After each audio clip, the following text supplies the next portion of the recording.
Hello everyone, welcome back to another episode of our entitled parents. In today's episode, ex's girlfriend expects me to take her kids for a weekend. Golden child backfire? ED tells his son that he doesn't deserve medical treatment. Update.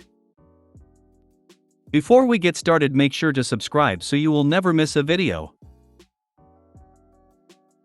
So let's get started. Ex's girlfriend expects me to take her kids for a weekend. So some background info that is relevant. My ex is not actually my ex. We've been separated for 9 years now, but we've never actually signed papers for numerous reasons, financial being the biggest one. We've co-parented our son well for those years, and for the past 8 years, we've included my boyfriend in the process.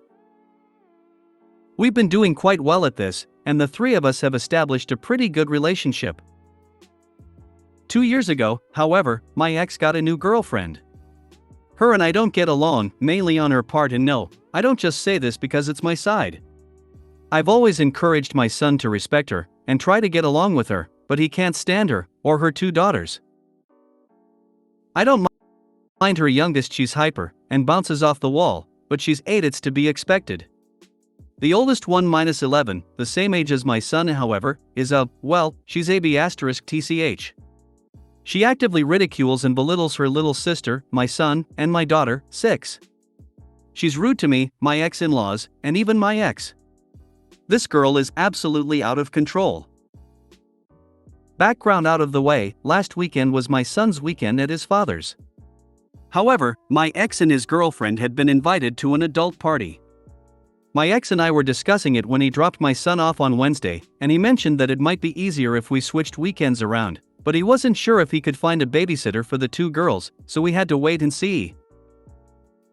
I was fine with that, and told him to just keep me informed.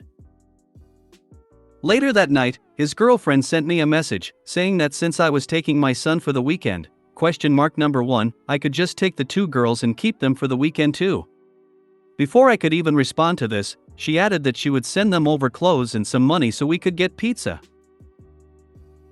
I told her that I wouldn't be taking her girls, that I wasn't taking my son for the weekend, that he lives with me, and his father and I were just switching weekends around. And I certainly wasn't taking her children for the weekend. She sent a message back, saying that it was very rude of me to not take her girls, since she took my son every other weekend. Before I could respond, again, she sent another message saying she'd send over $15 for pizza. I told her that she didn't take my son on the weekends, that my son spent the weekends with his father, and reiterated again that I wouldn't be taking her girls.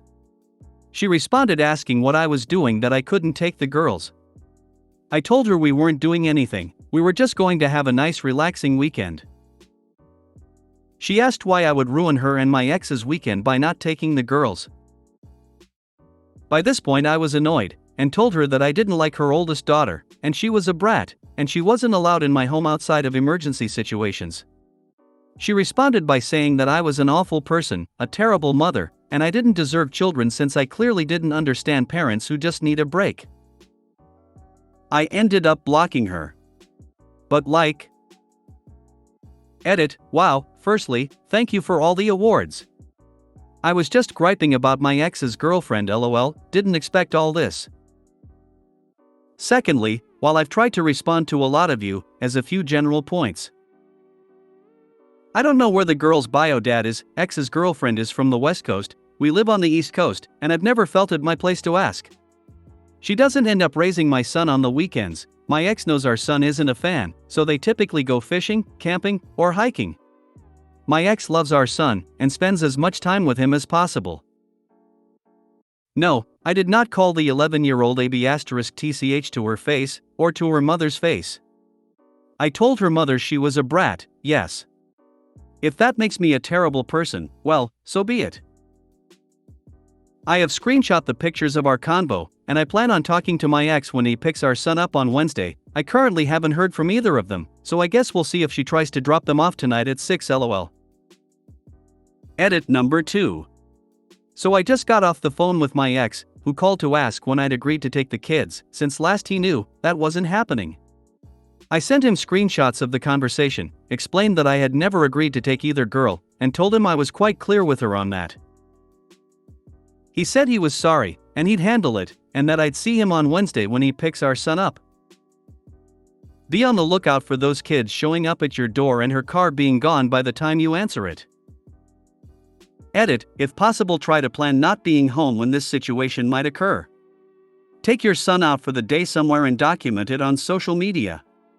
Have those texts saved that explicitly told her you would not be watching her kids?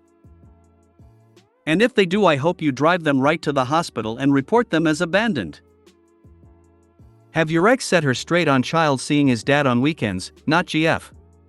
That you are in no way responsible for her 2 kids. And if she oversteps with the attitude again, there will be a problem. Notice the girlfriend asked and not the ex. I can only surmise that she asked the ex first and he told her absolutely not, but then she did it anyway.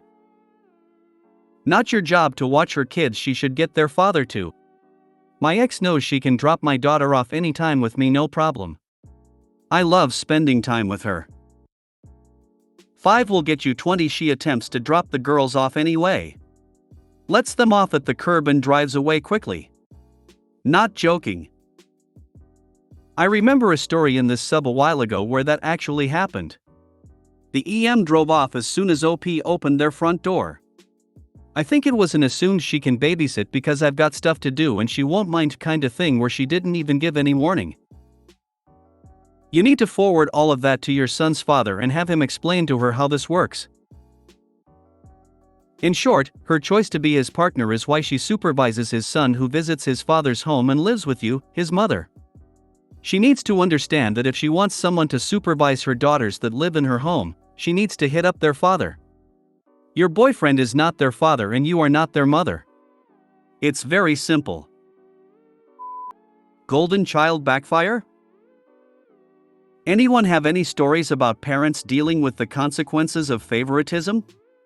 I always find it so satisfying hearing about parents who mistreated one child in favor of another and regretted years later only to find it was too little, too late. The golden child let them down and they suddenly want the scapegoat to act like nothing ever happened, lol. My brother was the golden child. He flunked out of college 3 times. Army for 3 years, then the rest were untrained work. He was homeless a couple of times. My father finally let my brother run his company. He stole $5,000 and ran away. I went to trade school. Worked my career for 38 years, married, divorced, and 1 child. If my father was ever proud of me, he never said. I spent most of my life hoping for his approval. I finally figured out that I didn't need it. Good for you. I am honestly so proud of you. Live the better life. We are proud of you. I know that may not mean much or hold much value. But we are proud. My sister-in-law was supposedly the golden child. She still lives at home, stayed with her deadbeat high school boyfriend right up until her sister married me, and is currently unemployed with no aspirations. Meanwhile, her sister, my wife, has a good job, a beautiful house, amazing pets, and an okay husband. We're even trying to have a little one. That kid better be more like her, though. The world isn't ready for another me. Come on, hopefully you're better than toothpaste, at least. Or maybe you can be the cheese on her spaghetti? There was the story where the OP had booked a wedding venue for 3 years. A few months before the wedding, the OP's parents demand that OP give the venue to their golden child who was pregnant. Thanks to Reddit, this OP grew a backbone, kept the venue and stood up to her family. The sister was living at home unemployed while the OP went to live her best life. ED tells his son that he doesn't deserve medical treatment. Update. Quite a few people wanted an update, so I decided to write one. The battle about taking me to a doctor was about a week long and ended when my knee started to get worse. It ended up locking/buckling at school and I collapsed where I had to be collected from the school nurse. The school trainer called my parents and threatened that if they don't take me, then he's gonna find another way. So I went February 22nd, where he ordered a stat MRI. I did that evening. I had a torn meniscus, MCL, and ACL, and I got my surgery yesterday. It's definitely painful, but I'm on a lot of drugs to try to make it manageable, and I start PT today. The surgery definitely hurts a lot more than the initial injury. I also didn't have the best experience in surgery. Nothing was botched, I just had a really rough time waking up from anesthesia. It's pretty normal to fight, but they ended sedating me quite a few times since I kept on punching, kicking, and screaming. They eventually just said they had to let it run its course and held my limbs down. The weird thing is, I have zero memory of any of it. I felt really sick since surgery, which hasn't been fun, but it is what it is, I suppose. Now on to where my parents are. A lot of people were questioning where my mom was in the last post. She's still around but wasn't really involved in the last story minus no doctor. They've definitely been interesting, I suppose.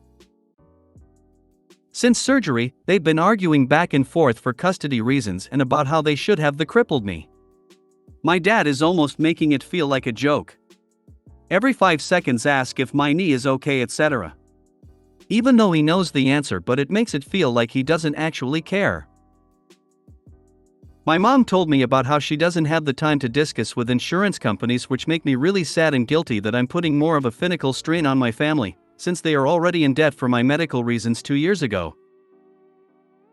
Anyways, that's the update. I'm glad you got the help you needed. Feeling bad could be the painkillers they gave you. I am actually allergic to hydrocodone and end up with severe nausea and vomiting. Just a thought. Could also be prolonged reaction to the anesthesia drugs.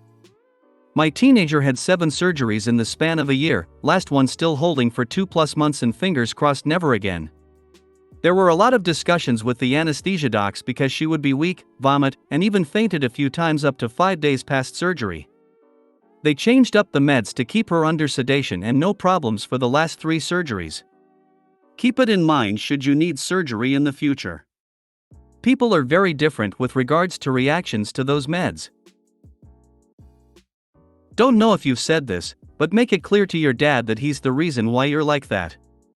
You would have most certainly needed surgery anyway, but him refusing to go before shit really hit the fan made it 1000x worse. Maybe he'll stop bugging you about it, because he'll never admit his own fault in the matter. Stay strong, sending virtual hugs. Yeah, Dad, knee is great thanks to you. Gonna nominate you for Dad of the Year award. Def 1 for the memory books. I bet the way he's making fun is to try and draw away from his guilt, but he needs to know it has the opposite effect. Sounds like they're lucky the school didn't call CPS. You can absolutely call for yourself if they continue to neglect you. Your parents were willing to let you suffer with an injury that would permanently disable you if not surgically repaired. That's seriously messed up, and I hope you tell them. I really hope you leave at 18 and never look back. I think that's where the trainer was going next. Sounds a bit like medical neglect. Do they realize they have to care for you medically? It's the law. Sorry about the medical bills, but your parents need to wake up. It would not be better if they were tossed in jail. Good luck. I hope everything gets better for you. I'd bet everything I own that had your dad not shaken your leg after the incident, it would not have been as severe and therefore not as expensive. If you made it to the end of the video, thanks for watching. Don't forget to like, subscribe and share, and we will see you in the next video.